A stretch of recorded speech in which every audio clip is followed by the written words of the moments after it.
Hello, viewers, and welcome back to the Sweet Mother podcast. This is part 2 of a very special premiere episode on the life and legacy of my own mother, Mrs. Evelyn Songu-Mbriwa, who passed away in October 2021.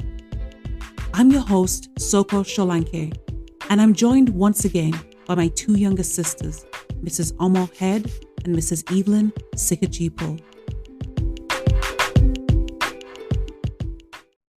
So, Mom had, at the time she passed away last year, she had 7 grandchildren.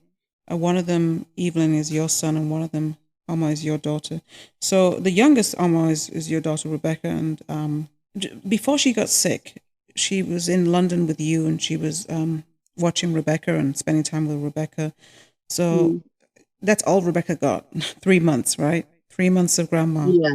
So, and I think that's something that you're never, ever going to forget, even though Rebecca doesn't remember it, because I think there's something powerful about it. I just want you to tell us, like, what is the impact of those 3 months? Like, what is that going to mean? What does that mean for you, those 3 months that she spent with your child? So, first of all, it's eight grandchildren, including Rebecca. You said 7. My math is off. I'm sorry. So Rebecca is the 8th. Yes, don't forget Rebecca. You know, it just like when I remember when I looked at the funeral program and to see like Mom's biography about, you know, who her family were and who her children.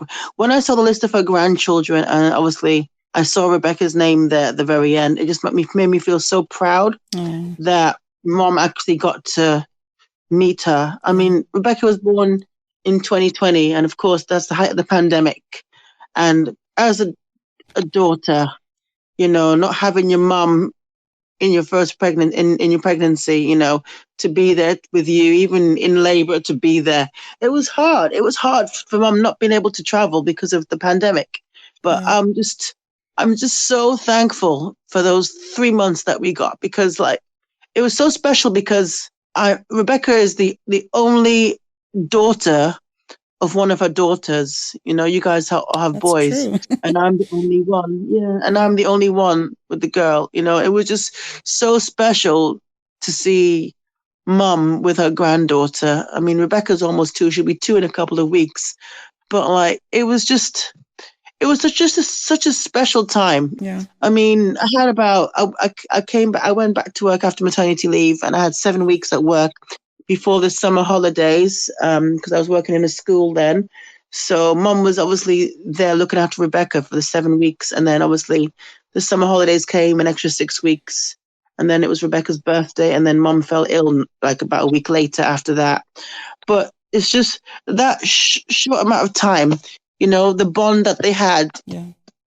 It was just so beautiful. And I know this is the time of year where a lot of my memories come up on my Google Photos with like videos and pictures of Mom, of Rebecca.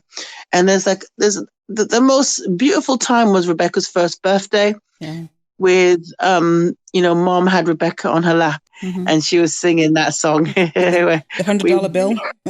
So, yeah, and I took a picture actually with Mom giving Rebecca that $100 bill. And, you know, I had some $100 bills that Mom had given me because obviously she's so generous, you know, just like, here, take this, you know, to help us.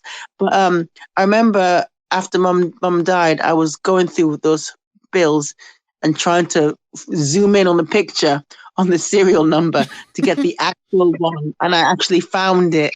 And it was hard work, but I've kept it. I've kept that $100 bill, and I'll probably print the picture of Mum with Rebecca on her lap, you know, and the $100 bill in a nice frame or something.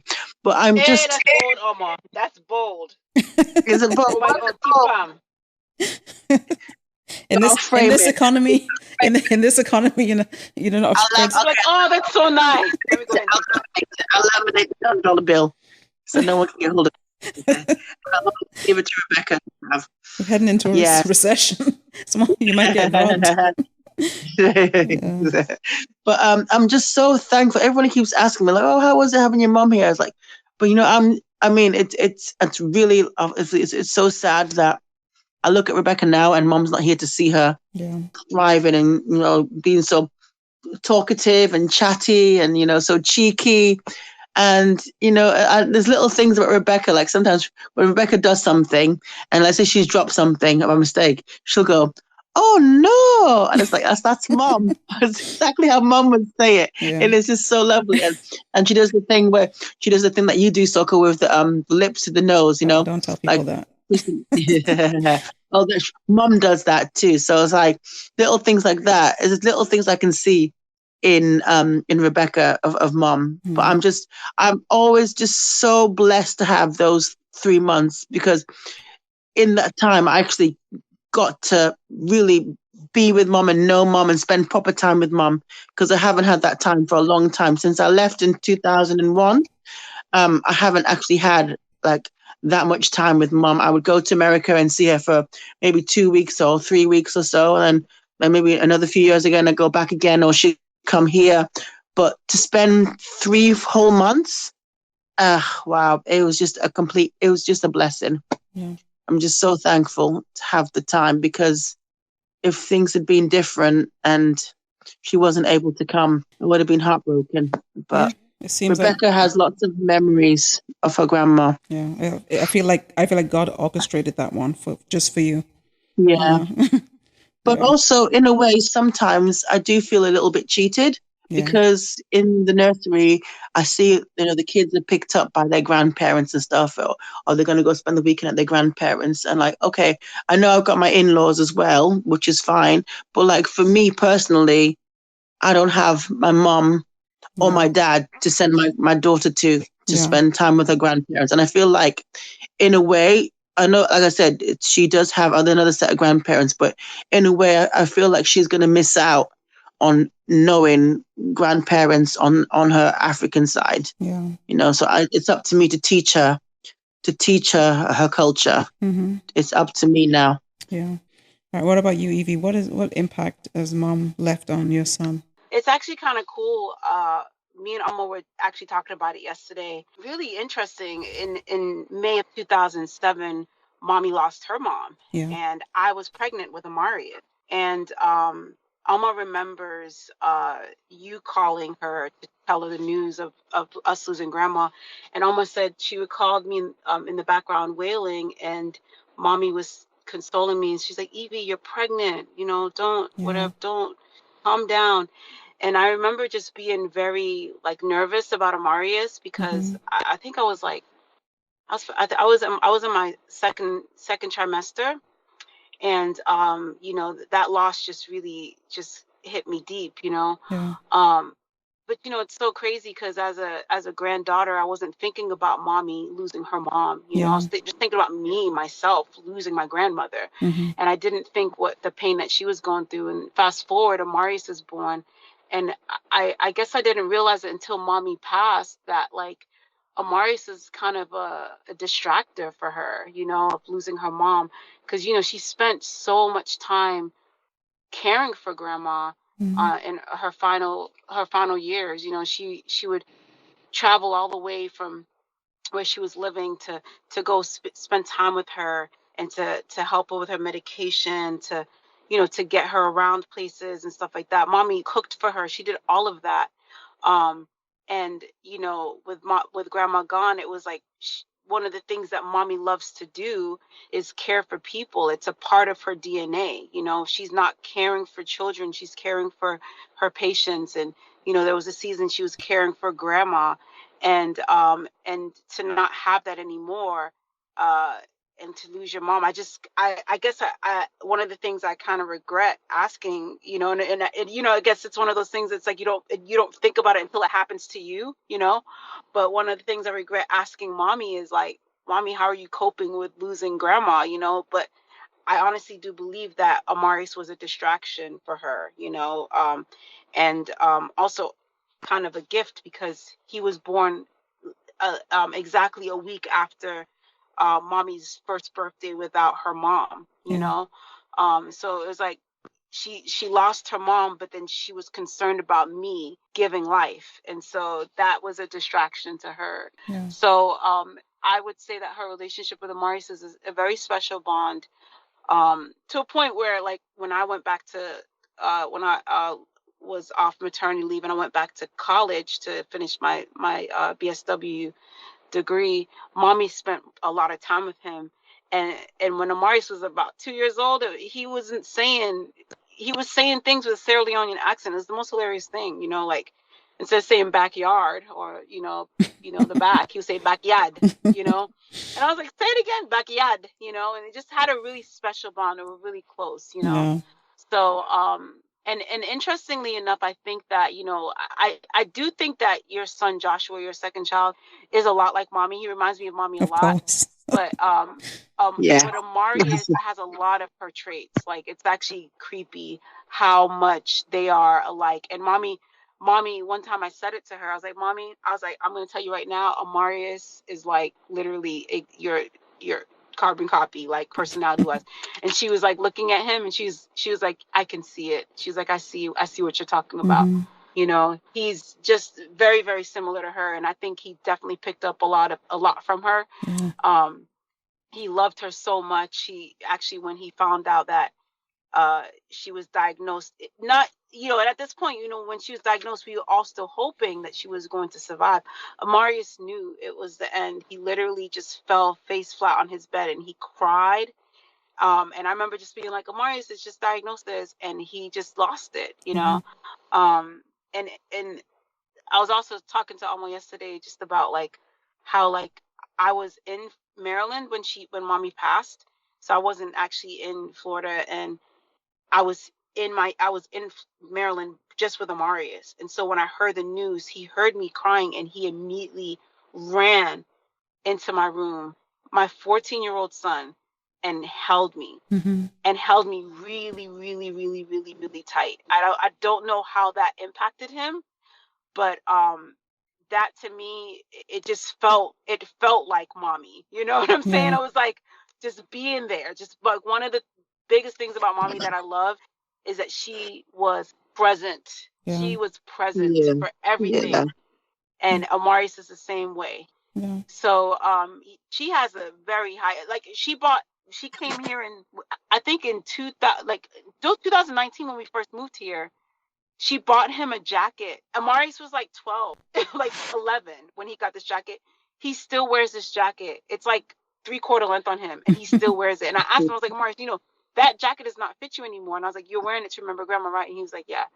And I don't know what's going to happen. I don't know if he's going to be wearing like a crop top jacket because this jacket, it's so dear to him because she got it for him, you know? Mm-hmm. So yeah, she definitely left a really great impact, you know. Yeah.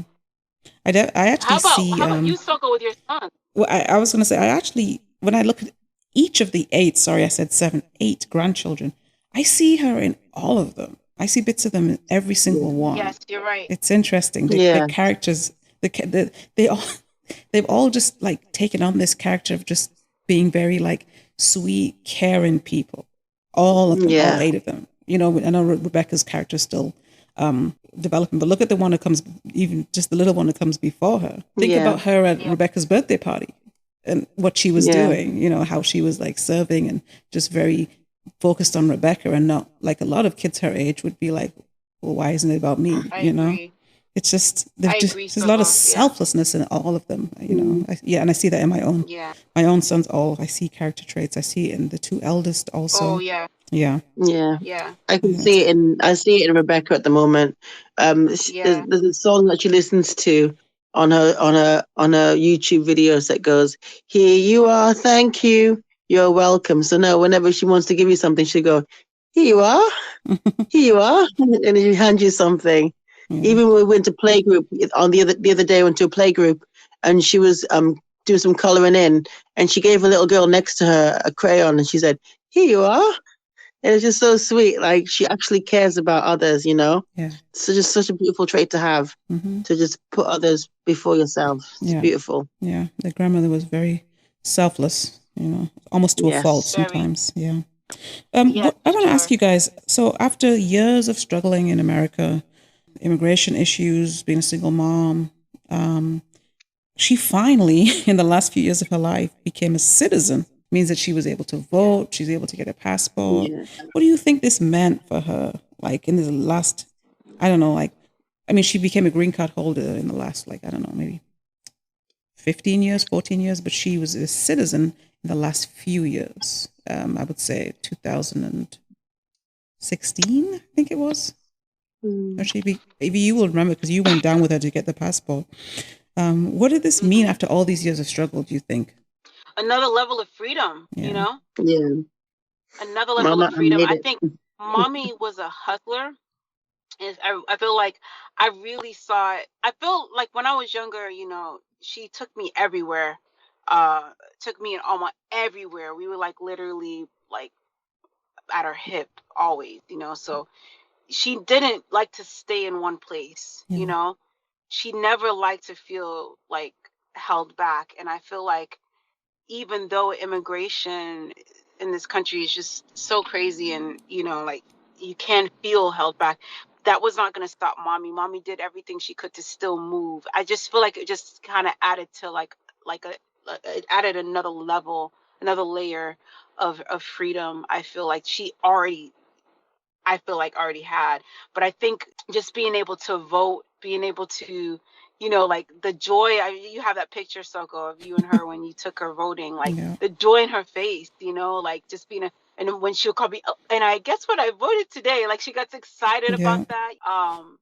I think it meant a lot to her. I think I would say that it would probably be one of her biggest accomplishments living in this country is not only to survive with the issues, but to also like triumph and actually become legal and to have citizenship of a country that really she really loves. To be honest, she loves America. She loved America. She loved the opportunities it offered. She loved that she really like felt like this country was the land of the free. And I For believe, her especially. and I believe she actually spent more time in America than she did in England or Sierra Leone. Yeah, yes. 91, the 2021. Yeah. Okay. I just want to end by asking both of you, how are you navigating the grief process and, life without her? I know, Evie, I know you, from the time she was in the hospital, exercise was like your thing to, channel your grief. And I know you've taken it to another level. I don't know if you want to share that with us, but how are you guys navigating this whole grief journey and just acclimating to life without her? For me, it's Rebecca. If I didn't have Rebecca, I don't know what I would do. I remember when Mum was in hospital in London, and she said to me, it's okay, you're getting what you want now. It was what you always wanted. What you always wanted was to spend more time with Rebecca and to be home with Rebecca. Everything's working out. It's okay. And she was just trying to reassure me that it's okay. It's okay. And I just feel like without Rebecca, I don't know. She was my reason for getting up in the morning when Mum was ill. And then, of course, when she passed away, it was just like, there's a child that needs me. I need to get up and sort her out. I need to get up and, make sure that she's okay because she needs me, and it's just like, it's been tough, but I talk with Evie most mornings when she's on her way to work or on the way to the gym. And obviously I'll speak to you as well, Sohkor, and speak to some of my brothers as well. But it's like, we're all going through it together, but we all had our own different relationships with Mum. We all saw her differently and saw different sides to her. And, my relationship with Mum is different to Evie's and Sohkor's and our brothers as well. But navigating is difficult. It's just so strange to I just think to myself, it's strange to actually be living in this world without my mom. And I'm coming up to my birthday soon, and I'm not going to get that phone call where she's singing down the phone, and it hurts. It hurts. But I know that she has a hand in everything that's happening. I mean, and I truly believe that and trust in that and knowing that it's going to be okay. It's going to be hard, and it is hard, but I know that it's going to be okay. Yeah. Evie, how are you navigating the journey? Yeah, I mean, the moment mommy was diagnosed, I feel like I was already, diligently exercising. Last year was the year that I did the 360. I left my job in March, and I decided I wanted to just really pursue personal training. And so I was kind of like playing with it, but then I think when mommy got diagnosed, I really zoned in and I got lost in the workout. So it wasn't even about building any type of business. It was more so like, this is going to save me, and really help me cope. And I found myself a lot of times in the gym. Like, I know people thought that I was like a nervous wreck, which I was. There'll be times I'll be lifting, and I was lifting very heavy. And as I was lifting, I was crying, like on the gym floor. There are times I'm on the phone with Sa and we're trying to talk through things that's happening with mommy. Or there are times I'm on the gym floor and I'm on the phone with Omoh and I have to cut a workout short, or, you know what I'm saying? Or, all of that was going on. And then, of course, when she was in Miami in the hospital, I needed to make sure that I had like time to work out, because my heart was so broken and so heavy that I needed to just get it pumping, so that I don't, fall apart. Exercise definitely served as a huge aid in helping me grieve not only her sickness, but then also her death. And from there I then decided, like, you know what, like, I am at a point right now where I'm just super grateful for what exercise did for me during that time, that I want to take it to the next level and actually display the work that I've done, in coping. And that's when I entered into bodybuilding.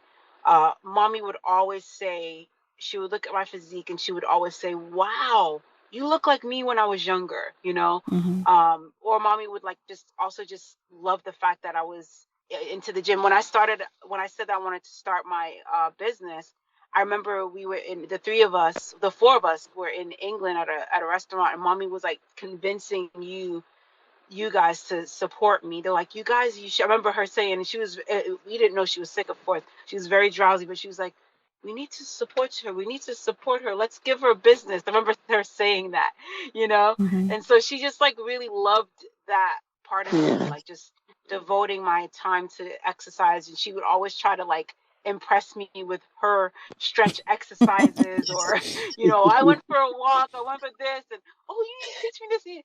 To a point where she was even my client. Like, she was all like on my like list. I heard her name and and I started her profile and everything. Like, she was going to be my client.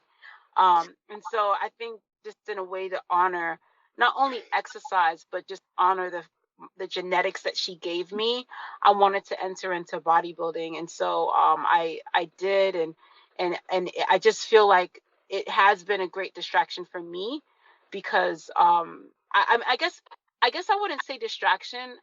It's weird to say distraction, because to say distraction would mean that like I'm avoiding grieving, and I'm not avoiding grieving, because trust me, when the tears come, the tears come. When I'm having a fit, I'm having a fit. I'm allowing it to come.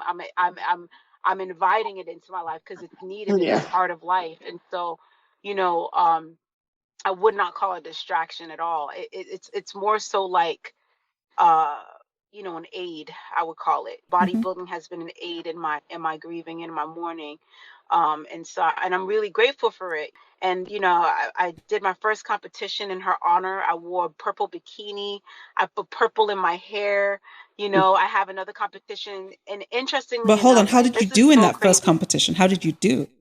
Oh, yeah, my first time ever walking on the stage. I gotta say, first of all, they played Beyonce's first ever single, Crazy Right Now.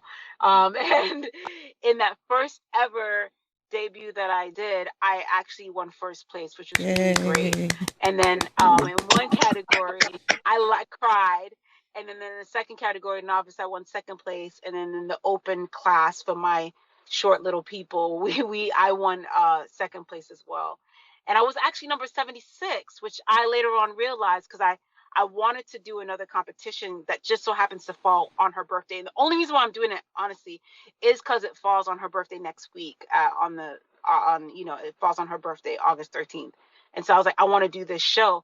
And what's so crazy is that it hit me right in the middle of my prep, and I was like really about to fall apart and just break down and be like, Mommy understands. I don't want to do this anymore. I'm tired. I'm having diet fatigue. And it hit me. And Mommy was really big into signs, and so any sign that comes, I'm like, oh, okay, Mommy, you're talking. That's how I. And then the sign was that, you know, Mommy's actually turning 76 on the 13th, Mm-hmm. and she would have been 76, and 76 was my number of my first ever competition. So I was like, I have to do it. Yeah. And then just this week, I realized that 7 and 6 added up is 13. You know, so it's like all of that's happening. I'm like, okay, all these signs, you know. And I promise you, if Mommy were alive and I said that to her, she'd be like, oh, well, then it's a sign that you have to do it then, you know. Mhm.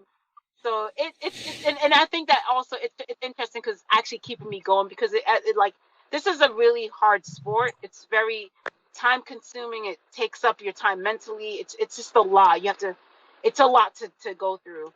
In doing it in her honor, that's what's really been pushing me through. So yeah, and I feel like, you know, with her birthday coming up, you know, I already know that I'm not going to be as sad, just because the excitement of the show is underway, and that is really helping me. Just, it's the way that I'm honoring her. Yeah. You know, and moving forward, that's just how I'm going to be honoring her. So yeah. Well, Yep. I just want to thank both of you, my younger sisters, Omoh and Evie, for joining me on this first podcast in honor of our dear sweet mother who passed away in October of 2021. We've talked for over 1 hour, but the truth is we could even do several episodes about our mother. There's so much that we didn't even talk about that we would have to come back and talk about in another one. But I just wanted to end with something. Evie, at Mom's funeral at the gravesite, there was a story that you told about Mom's encounter with Whitney Houston. Would you mind just retelling that story and just explaining how that just embodies our mom and who she was? Oh yeah, I mean, it kind of goes back to what I was saying about the dance. You know, like, Mommy loved to dance, and equally as much as she loved dancing, she loved music. It's so funny. It's raining right now. It's like really raining where I'm at. I hear it. It's fine. So you can probably hear the rain as I'm talking. Yeah. But yeah, you know, she loved going up to concerts. She, you know, she'll go, like, she liked to go to the big icon concerts. And when we were living in Boston, she went to go see Whitney Houston. And of course I was salty because I wanted to go, but you know, this is her time to just celebrate and be free, do her own thing. And you know, I remember her telling me the story. She was like, I was like sad about her not taking me, but then she told me the story. She's like, you want to know what happened? I went to the Whitney Houston concert, and she was singing, and I don't remember. I'm not gonna lie, because I'm not gonna, you know, lie. But I don't remember which song she said. It was either "I'm Every Woman" or "I Want to Dance with Somebody" that she was singing. And Mommy got up on like a platform, that because Mommy was never, when it came to concerts, she never liked sitting in the back. She always wanted to sit right in the front. And so apparently there was a platform, and Mommy got on top of it, and she started dancing while Whitney Houston was belting out the song. And as she was dancing, Whitney Houston called her out and was like, "Go on, girl, go on," you know. And it's so funny because when Mommy tells that story, it's funny because it's like, it reminds me of her, you know. That's how she talks to people. She always says that, "Go on, girl," you know. She was such an encourager. She was such a motivator. She was such a cheerleader. Like I said, she's so present. And I really believe that Whitney Houston saying that to her was the beginning of her saying that, using literally those words, "Go on, girl," to saying that to other people. Like, anything that you want to put your mind to, you can do. Go on, girl. If you want to change the world, go on, girl. If you want to wear that outfit, go on, girl. If you want to dance this way, go on, girl. She's such a cheerleader. Yeah. You know. Yeah. So that's the story. Yeah. Thank you for sharing that story. Yeah, our mom was pretty amazing. And that is it, ladies and gents. That is the story of our mother, Evelyn Songu-Mbriwa. ne Papa. So let me add that middle name, Evelyn Onike Songu-Mbriwa. I'm going to add that Yoruba middle name, Songu-Mbriwa ne Papa, as told through the eyes of her daughters. I thank you to my guests, Evelyn and Omoh. Thank you to my listeners. And have a great day and come back for the next one. It's going to be good. Thank you. Bye.